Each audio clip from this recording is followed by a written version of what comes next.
Bienvenidos a la clase virtual número 3 de la Cátedra de Economía y Gestión de Proyectos.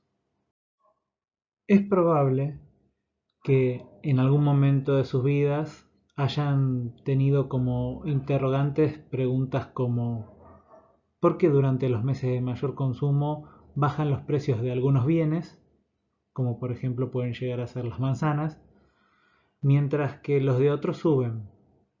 Otro ejemplo en este caso serían los departamentos ubicados cerca de la playa. Estos hechos y otros parecidos que podríamos nombrar tienen en común una serie de factores que actúan a través de la oferta y la demanda, y obviamente se hacen presentes en el funcionamiento de los mercados. Oferta y demanda son dos palabras que se utilizan muy a menudo, puesto que son las fuerzas que hacen que las economías de mercado o economías capitalistas funcionen. Pero antes de empezar a hablar sobre ellas, es primordial que entendamos el funcionamiento de los mercados. Un mercado es toda institución social en la que los bienes y servicios, así como los factores productivos, se intercambian. Como hemos venido hablando en clases anteriores, debido a la existencia del dinero, el intercambio es de forma indirecta. Ahora bien, si un país prohíbe, o mejor dicho, el Estado, mediante alguna regulación o alguna ley o ordenanza, prohíbe el intercambio de algún bien o servicio en particular, esto no quita o no exentúa a que esa transacción realmente no se dé. Cuando se prohíbe el intercambio privado, generalmente porque el bien se considera perjudicial, como sería el caso de la droga, se crea una escasez de ese producto en cuestión al precio de referencia y aparecen lo que se conocen como los mercados negros. Cuando hablamos de costo de transacción, son los costos que están relacionados a la fijación del precio.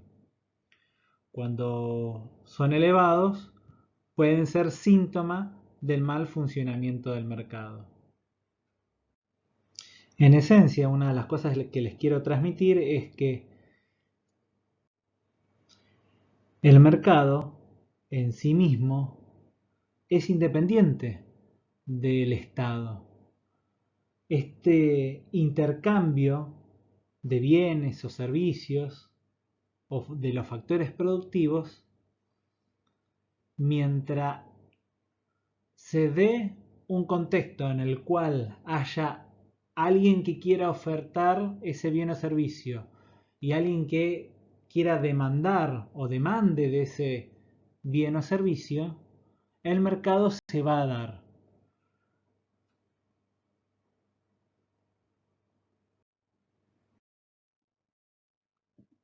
Hay muchos tipos de mercados. Los que estamos más acostumbrados a escuchar son los mercados libres, que están sometidos a este libre juego de fuerzas de la oferta y de la demanda. Tenemos mercados competitivos, donde, por ejemplo, son mercados que están descriptos básicamente porque hay muchos vendedores y muchos compradores. En este tipo de mercados va a ser mucho más difícil manipular de alguna forma el precio, porque el mismo mercado es el que regula el valor del precio de un bien o un servicio. Si yo soy uno de miles de vendedores de un producto determinado y ese producto es estándar y es de fácil adquisición y es de fácil réplica de producción, por más que yo quiera venderlo a un precio o a un valor muy superior a mi competencia, el mismo mercado me va a regular mi comportamiento en un mercado competitivo, porque va a haber otros competidores que no me van a permitir venderlo a ese precio, ya que ellos lo van a vender algo igual o similar a un precio muy inferior y no voy a tener demanda. Entonces, no voy a poder pertenecer a ese mercado, porque en esencia, para que exista un mercado, tiene que haber alguien que ofrezca algo y alguien que quiera consumir eso que se ofrezca.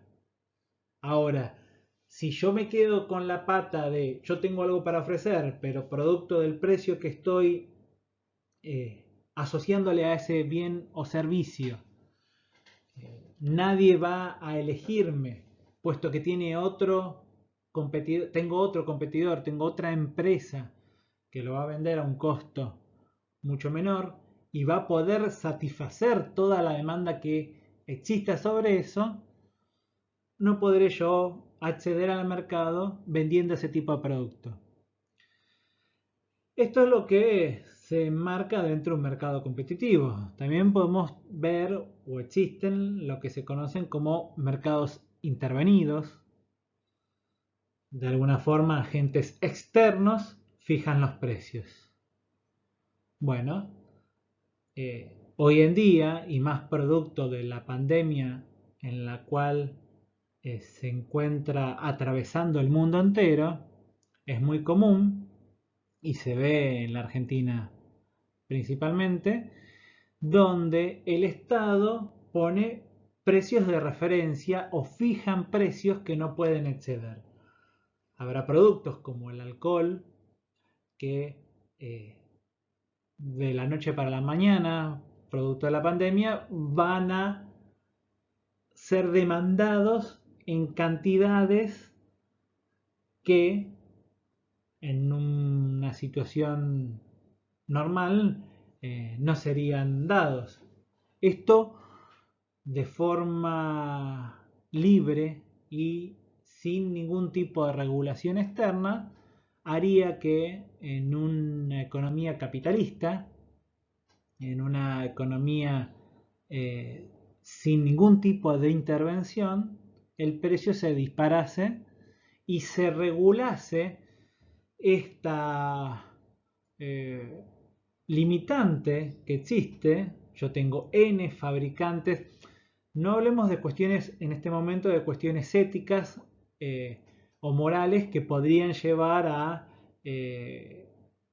contemplar otros factores que no me interesa discutir en este momento para poder explicar lo que implica la oferta, la demanda y los diferentes tipos de mercados.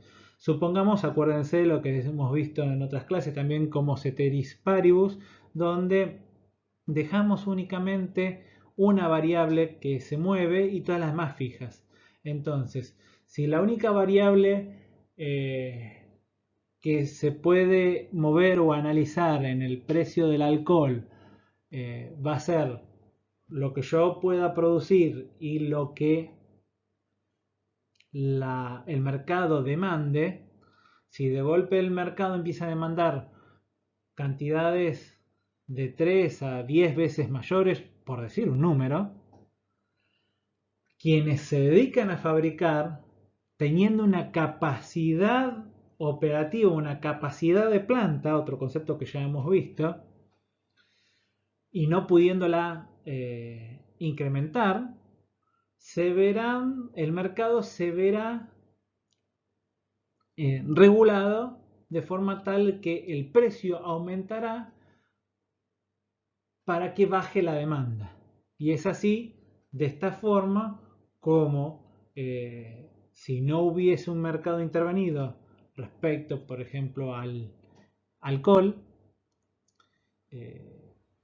alcohol en gel o los productos derivados específicamente para la esterilización o la prevención en épocas de pandemias, tendríamos una situación en la cual el precio se elevaría de forma tal que habría personas donde ya no podrían acceder al mismo y de esta forma se regularía el hecho de poder ofrecer la cantidad disponible que tengo para ofrecer por parte de los productores al mercado. Obviamente, y este es un ejemplo que lo traigo adrede, tiene repercusiones éticas y morales muy marcadas. Y podríamos encontrar donde una persona que tenga los recursos suficientes podría acaparar la cantidad necesaria de alcohol para 10 años, mientras que en realidad solamente va a necesitar la cantidad necesaria para atravesar la pandemia, que no, y esperemos no van a ser 10 años, sino muchísimo menos, y estaría de esta forma dejándole la posibilidad a otra persona que de recursos más limitados, la posibilidad de acceder a este bien que podríamos decirlo en este contexto es esencial para la vida. Y ahí podríamos ver, por ejemplo, lo que implica un mercado intervenido. Hay otros ejemplos que podríamos citar donde vemos un mercado intervenido y no siempre por las mismas razones. Lo que se entiende en los tipos de mercados como competencia imperfecta sería exactamente lo contrario a lo que es un mercado competitivo. En esta diapositiva vemos el logo de algunas empresas que entiendo que para todos ustedes son bastante conocidas. Por un lado vamos a encontrar a Arcor, a Sindar, que en realidad Sindar es como la conocemos en la Argentina, pero ya hace mucho tiempo Sindar es parte de una multinacional que por cuestiones de marca, por cuestiones de idiosincrasia del comportamiento de los consumidores argentinos, si no es la única, es en uno de los pocos casos en donde a nivel mundo esta multinacional decidió mantener el nombre anterior de la compañía, Sindar, y no cambiarlo como sí lo hizo en el resto del mundo. Y también vemos a Conuar, Combustibles Nucleares Argentinos. Acá vemos cómo por ahí para cada una de ellas podríamos hacer el ejercicio teórico de ubicarlas en algún tipo de mercado. Supongamos entre Arcor y Asindar. Bueno, ¿cuál de las dos, entre Arcor y Asindar, estarían dentro de lo que es un mercado competitivo? Tengamos en cuenta que en la Argentina, a la hora de producir un tipo determinado de acero, por ejemplo el alambrón, básicamente puedo ir a comprárselo siempre en el mercado local, ¿no? O sea, supongamos que soy una metalúrgica que me dedico a la fabricación de elementos de sujeción, bulones, eh, y quisiese, y la materia prima es esencial para la fabricación de estos tornillos, estos elementos de sujeción, o comúnmente llamados bulones, es necesario el alambrón, que después se decapará, trefilará y después por algunos procesos industriales se transformará entre el estampado, roscado, etcétera, en un tornillo. Necesito de esta materia prima existencial para mi proceso productivo. Bueno, en la Argentina se lo puedo, si no recurro a una importación, se lo puedo comprar a Sindar o se lo puedo comprar a Sindar o también tengo la posibilidad de comprárselo a Sindar. De esta forma no sucedería lo mismo con Arcor. Si yo quiero comprar una golosina, ya ahora estaría más en un consumidor final, no en otra empresa, pero a los fines didácticos del ejemplo es lo mismo. Vemos cómo se encuentran o vislumbramos diferencias existenciales porque son mercados en los que estas empresas se mueven diferentes.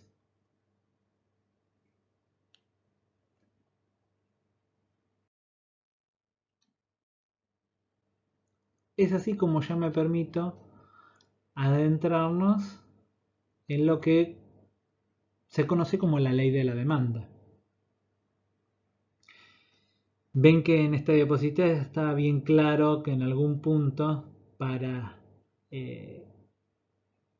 describir la imagen que están viendo, que es muy visual y es muy orientativa de lo que implica la ley de la demanda, está escrito esta cláusula de ceteris paribus, que no me parece pertinente en este momento volver a repetir lo que significa. Ahora vemos cómo para la zapatilla de precio 100 tenemos a una sola mano demandando por la misma. A la zapatilla de precio 50, o sea, cuando el precio es menor, ya hay más personas interesadas en adquirirla y vemos dos manos gráficamente. Y cuando el precio es 20, vemos tres manos. Si bien hablamos de ley de la demanda, entendemos que es una función. Es la función demanda que más adelante veremos con mayor especificidad cuáles son las variables que tienen incidencia sobre la misma. Bajo la lógica de esta imagen podemos entender que al aumentar el precio disminuye la cantidad demandada y lo contrario ocurre cuando se reduce el precio. La demanda refleja una intención, mientras que la compra constituye una acción. Es muy importante tener esto en cuenta a la hora de entender lo que implica la ley de la demanda. Analicemos el siguiente ejemplo, producto de la visualización de la tabla que vemos en pantalla. Con fines didácticos, supongamos que nuestro mercado está definido únicamente por la interacción de dos artistas que venden su arte, comercializan su arte a través de discos compactos. Tenemos el artista Miguel y el artista Víctor.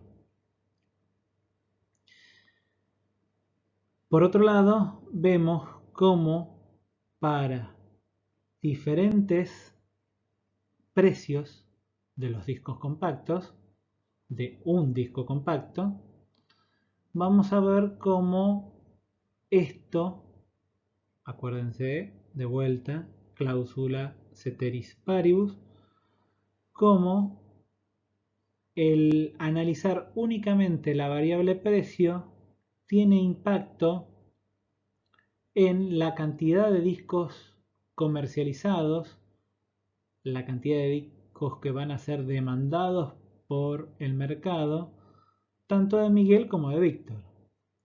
Entonces acá vemos que para un precio de 1 euro del disco compacto se va a requerir o se va a demandar 8 unidades de discos de Miguel y 5 de Víctor. Como está planteado este ejemplo, la demanda total del mercado de discos compactos, que está representada en su totalidad por lo comercializado por los artistas Miguel y Víctor, va a ser de 13. Lo que es de esperar, y lo que venimos hablando con anterioridad, es que si yo aumento el precio, o sea, en vez de 1 euro, el disco compacto por unidad lo vendo a 1,5, a 2 o a 3 euros, la cantidad demandada va a bajar. Y acá vemos como por ejemplo para la cantidad de un precio de venta de 2 euros, el mercado demandará 4 discos compactos de Miguel, 3 de Víctor, haciendo un total de 7.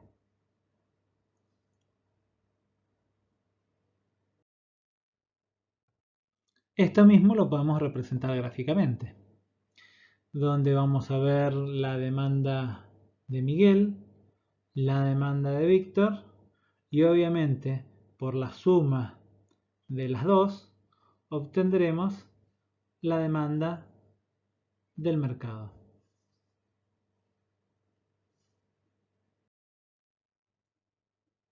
Ahora bien, la función demanda es una relación matemática que recoge la relación entre la cantidad demandada de un bien, su precio y otras variables. Como les dije, para el caso anterior analizábamos el comportamiento de la cantidad demandada, de la función cantidad demandada, dependiendo únicamente del precio. Pero en realidad esta función demanda, depende no solo del precio, sino del tamaño del mercado, de los gustos de los consumidores. Me gusta más o menos el rock, el punk, el folclore, el tipo de música que me guste, y eso determinará también en la cantidad demandada de un producto. Si llámese nuestros artistas anteriores son más de un rubro que de otro, suponiendo que fuesen de rubros diferentes, de estilos de músicas diferentes. Obviamente el precio de un bien complementario, de la renta que puedo llegar a obtener. Los valores de todas las variables, salvo la cantidad demandada del bien A y su precio, permanecieron constantes en el ejemplo anterior. Y es así como es que vimos esto. Pero lo que sucede en la realidad de un mercado es que la cantidad demandada va a depender de muchas otras cosas que son las que estamos marcando aquí.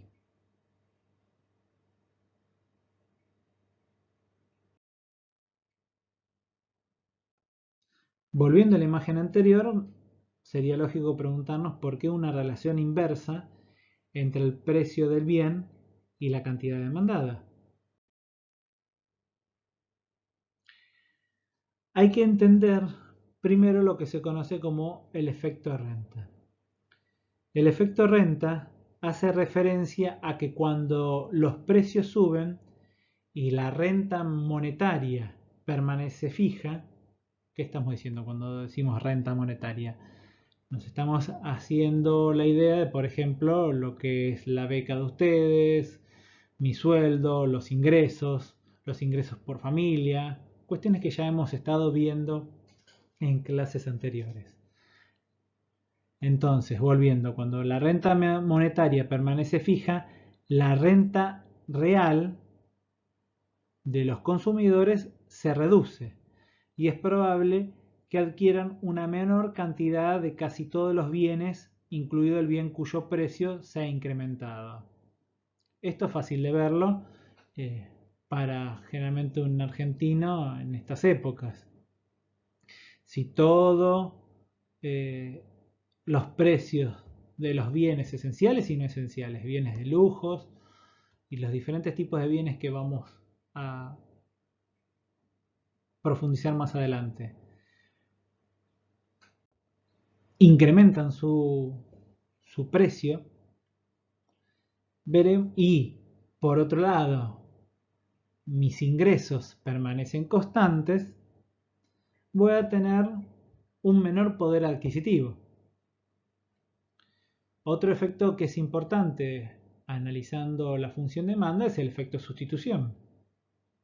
El mismo hace referencia a que cuando el precio de un bien se incrementa, el consumidor tenderá a sustituir el bien que se ha encarecido por otros bienes, logrando así satisfacer sus deseos de la forma menos cara posible.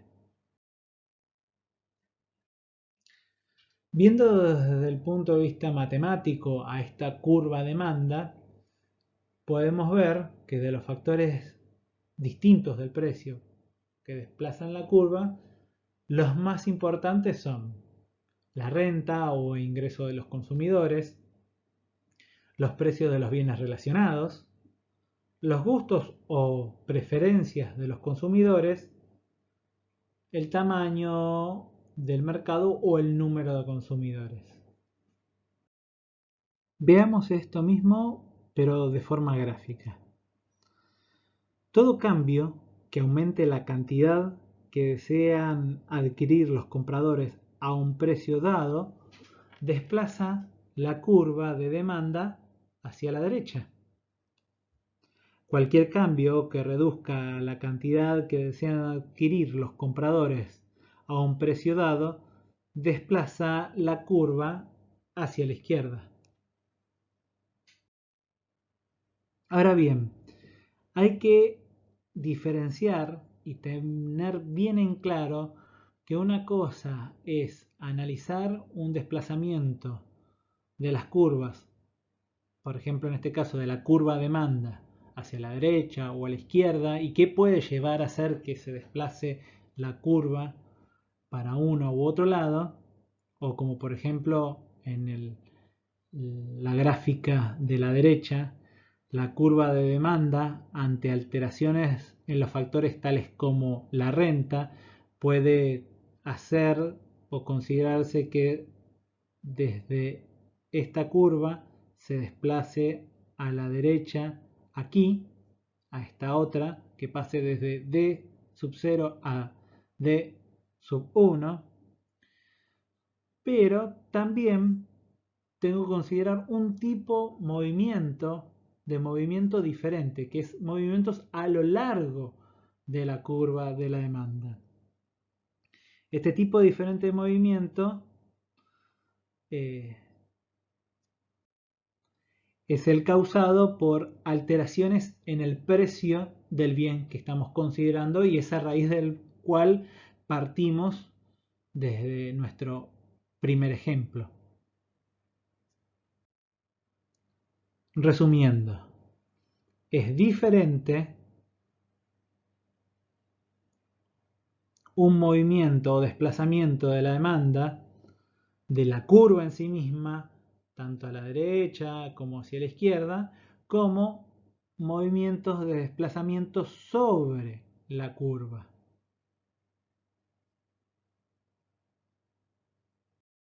Desde el punto de vista de la economía, vamos a hacer una clasificación entre bienes complementarios, bienes sustitutivos y bienes independientes.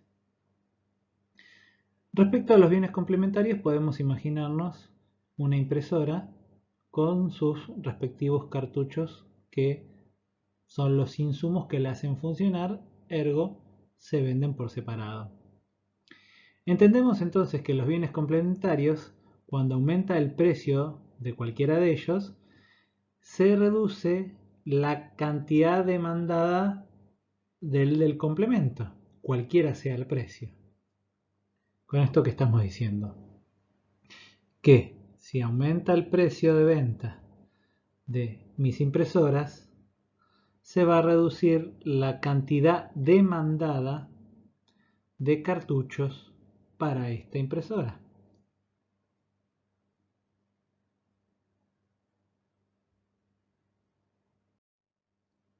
Respecto a los bienes sustitutivos, podemos decir que cuando aumenta el precio de uno de ellos, la cantidad demandada del otro se incrementa, cualquiera sea el precio.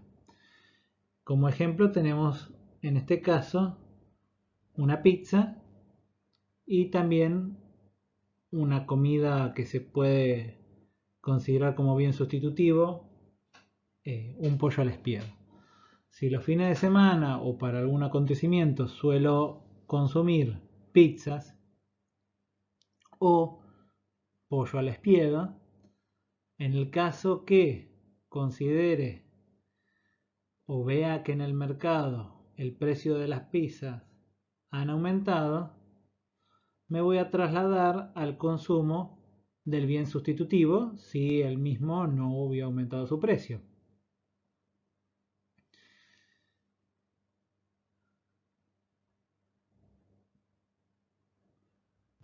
Por otro lado, hablando de bienes independientes, son aquellos que no guardan ninguna relación entre sí, de forma que la variación del precio de uno no afecta la cantidad demandada del otro.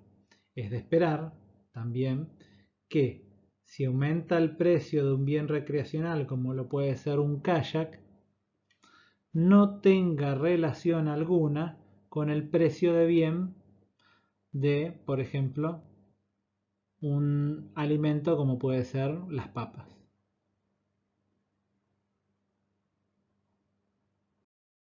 Continuando con nuestra clase, ahora podríamos adentrarnos en lo que se conoce como la oferta, la curva de oferta, la ley de la oferta. Por un lado, hasta este momento hablamos de la demanda. La ley de la demanda se refiere a la relación inversa existente entre el precio de un bien y la cantidad demandada, en el sentido que al aumentar el precio disminuye la cantidad demandada y lo contrario ocurre cuando se reduce el precio. Ahora, cuando hablamos de la oferta, la ley de la oferta expresa la relación directa que existe entre el precio y la cantidad ofrecida.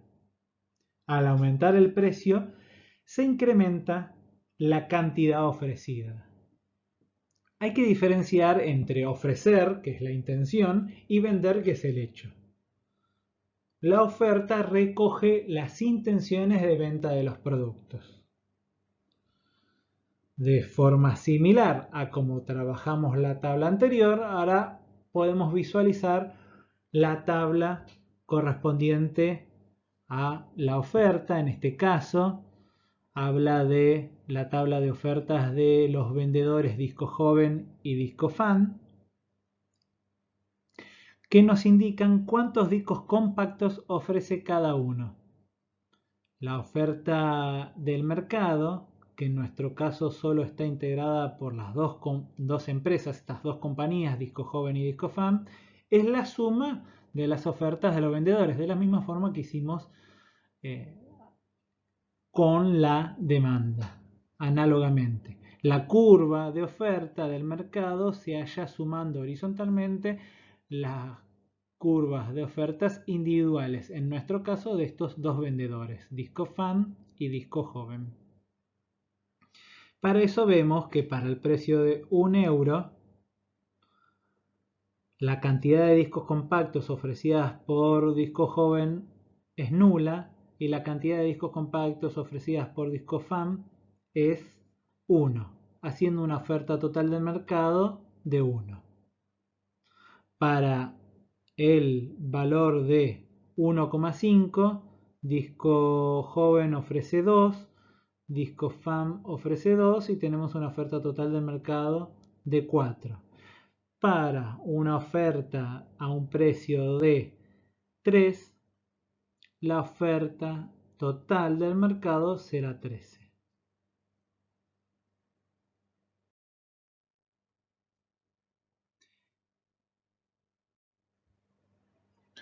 Cuanto mayor es el precio de los bienes y servicios, mayores son los deseos de venta de estos. Cuanto mayor sea el precio de un bien o servicio, más beneficiosa puede ser para su producción y mayor su oferta. Acá lo que vemos es el correlato de la tabla anterior, pero de forma gráfica, donde en esta tabla apreciamos la oferta total del mercado, que en este caso es únicamente, este caso didáctico, es únicamente la oferta de Disco Joven y de Disco Fan.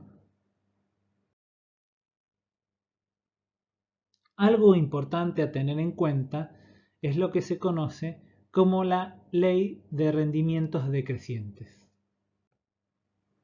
La misma establece que si en la producción hay al menos un factor fijo y se van añadiendo unidades sucesivas del factor variable, llegará un momento a partir del cual los incrementos en la producción será cada vez menor.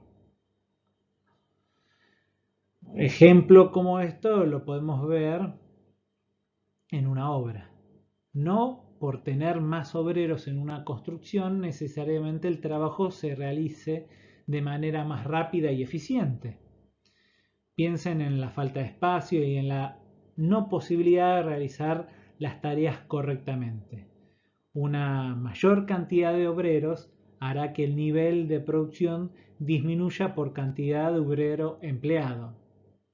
Si yo simplemente para construir eh, una casa donde empiezo por las paredes exteriores y necesito construir 4 paredes, es posible que con un obrero tarde un tiempo determinado, con 2 obreros, bueno, puedan hacer 2 paredes en paralelo, con 3 lo mismo, con 4, pero llegará un momento en el cual por los recursos y por la misma pared, por más que ponga 20 obreros a realizar una pared determinada, llegará un momento en donde se entorpecerá el trabajo de uno con el otro.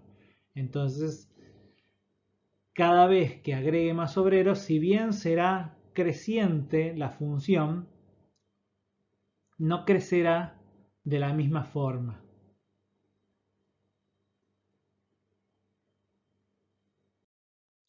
La función oferta recoge la relación matemática existente entre la cantidad ofrecida de un bien, su precio y las demás variables que influyen en las decisiones de producción.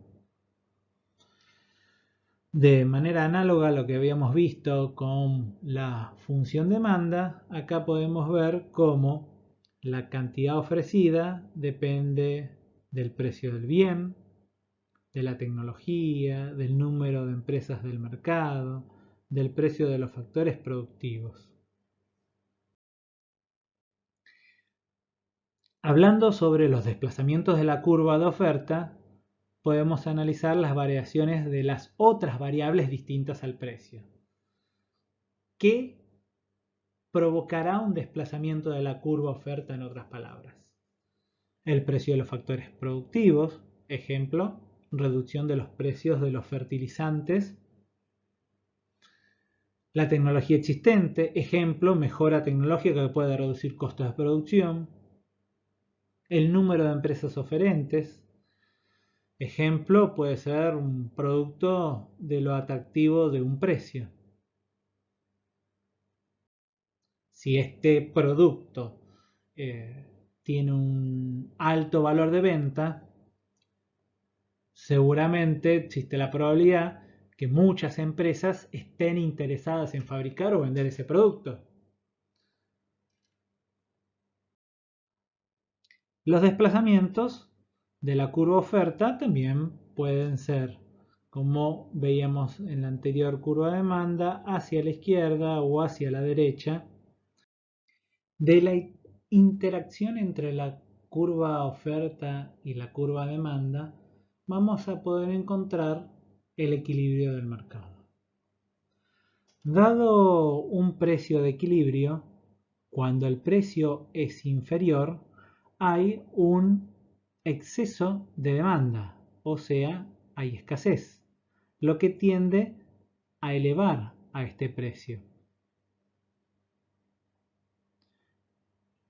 Ahora, cuando es superior, hay un exceso de oferta, un excedente, y ello tiende a bajarlo.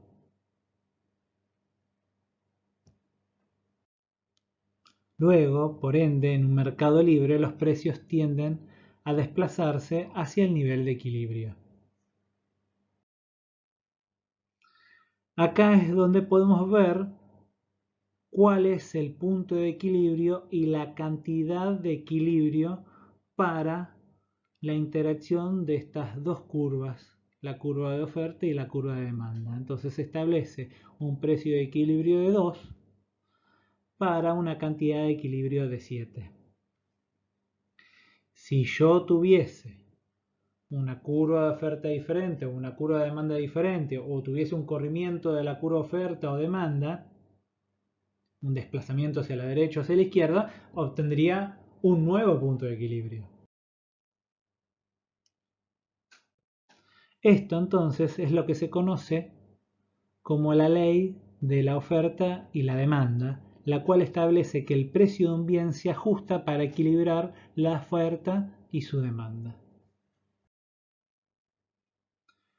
Conviene distinguir entre un aumento en la demanda o en la oferta, que tiene lugar cuando se produce un desplazamiento de la curva de demanda o de oferta, y un aumento en la cantidad demandada u ofrecida.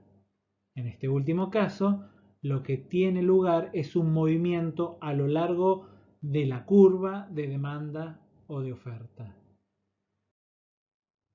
Si a partir de una posición de equilibrio tiene lugar desplazamientos simultáneos de las curvas de demanda y de oferta, el impacto sobre el precio y la cantidad de equilibrio será ambiguo, pues dependerá de la magnitud del cambio experimentado por cada una de las curvas. Entonces recordemos lo que previamente les había dicho. Yo tengo un punto de equilibrio siempre y cuando esas sean las curvas de oferta y demanda. Si yo, por ejemplo, mantengo la misma curva de oferta, pero tengo un desplazamiento hacia la derecha de la curva demanda, obtendré un nuevo punto de equilibrio. Esta forma de funcionar del sistema de economía de mercado fue denominada por Adam Smith como el principio de la mano invisible.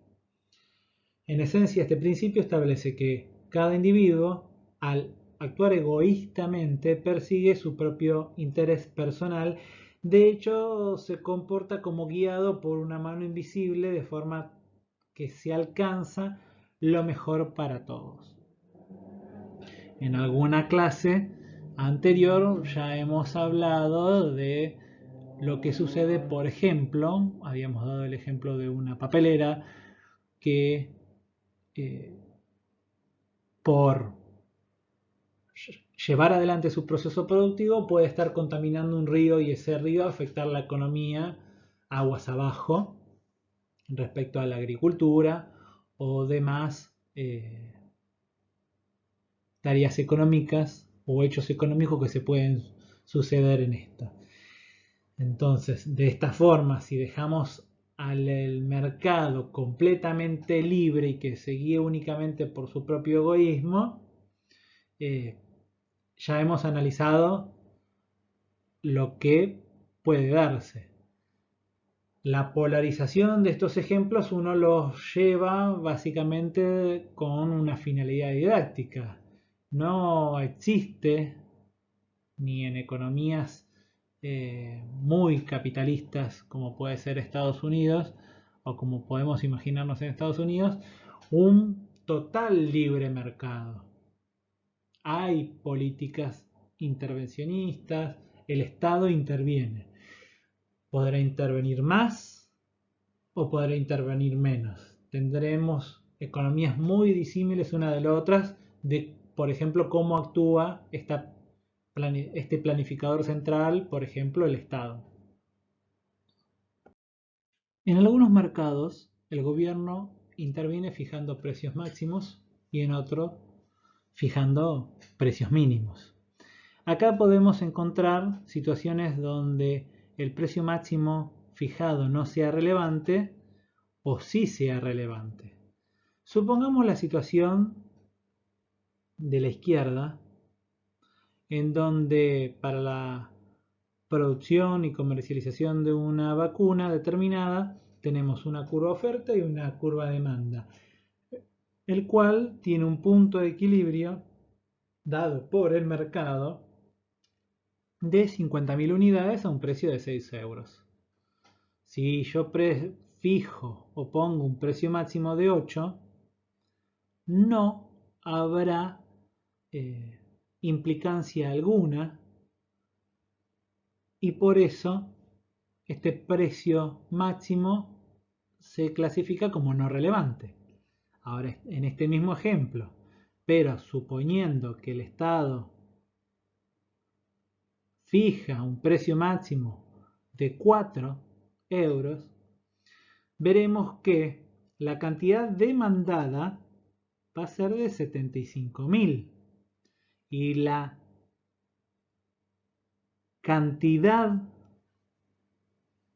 ofrecida va a ser de 35.000 y esto generará escasez que se puede ver canalizada, por ejemplo, con largas colas en los vacunatorios para poder acceder a ese bien en este caso.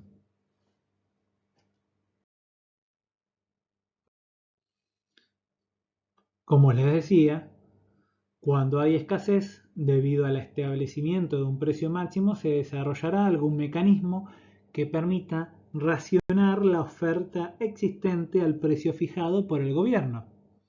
El mecanismo de racionamiento se puede concretar, por ejemplo, en largas colas, de forma que los demandantes que están dispuestos a llegar antes y hacer cola conseguirán la vacuna y los que no estén dispuestos no la conseguirán.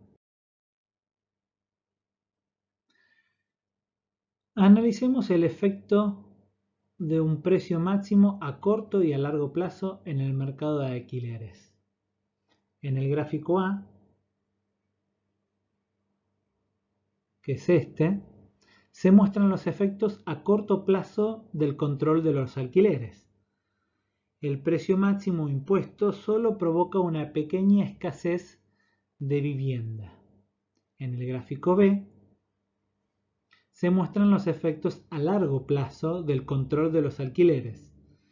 El control de los alquileres provoca una gran escasez de vivienda. La lógica, como podemos pensar o ver esto, es que, bueno, en un momento determinado la oferta de alquileres en la capital federal será determinada y es un número concreto. Tendremos, por ejemplo, 10.000 viviendas en alquiler que están ofrecidas. Si por alguna razón yo fijo un alquiler máximo, la demanda puede ser que aumente. O sea, si es más accesible, por ahí el hijo que vive con los padres dice, bueno, en vez de quedarme viviendo con mis padres, ya que los alquileres están a un precio que están a mi alcance, me voy de mi casa y alquilo un departamento de un ambiente, por ejemplo. O situaciones varias que podemos analizar así. ¿Qué va a pasar? Que bajando por ahí seguramente la rentabilidad para el propietario de esos departamentos, a la larga baje la oferta de los mismos. Y esto lo vemos en la gráfica aquí. Y entonces a la larga la escasez será mucho mayor con este precio máximo de alquileres. Porque lo que sucedería es como en el ejemplo del hijo que se quiere ir de la casa, dado que ahora por este precio máximo tenga mayores posibilidades de independizarse, aumente la demanda de esos alquileres. De forma análoga, podemos analizar el establecimiento de un precio mínimo entre lo que encontramos como un precio mínimo que no es relevante y un precio mínimo que es relevante. Se los dejo para que hagan el mismo análisis que hicimos juntos, pero ustedes en sus casas. Un último ejemplo para que analicen ustedes de sus casas es el establecimiento de un salario mínimo. ¿Cómo tiene intervención dentro de las curvas oferta de trabajo y demanda de trabajo el establecimiento de un salario mínimo? Con eso último, damos por terminada la clase de hoy.